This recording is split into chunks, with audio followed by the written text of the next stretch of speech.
interestingly, that's the park I was at for Hurricane Harvey, and I saw it fill up from a hurricane, and you saw that as well.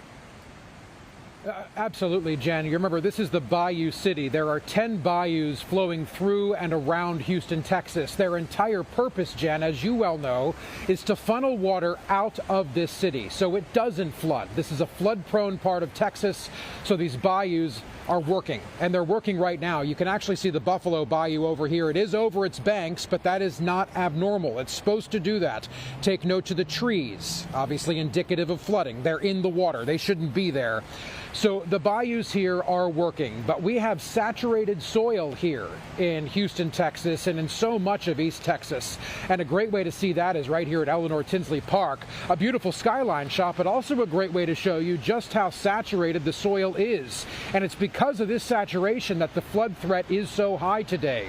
We have that flood advisory in place through 8:45 local time this morning, and that is in place. They issued that around 5:30 today, the National Weather Service, for the expectation of flooding because of excessive rainfall. That's on top of the flood watch that's in place through noon today, also because of excessive rainfall.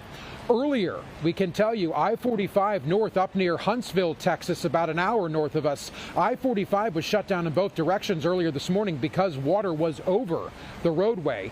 So that just gives you a sense of how serious it is. And remember, flooding is kind of like whack-a-mole. You never know where it's going to happen. It comes up, then it goes down. So chasing it is not easy to do. We have part of our crew out right now, Melody Taylor, our producer. She's actually driving around trying to get a sense of some of the intersections and some of the on and off ramps that are causing problems for folks this morning.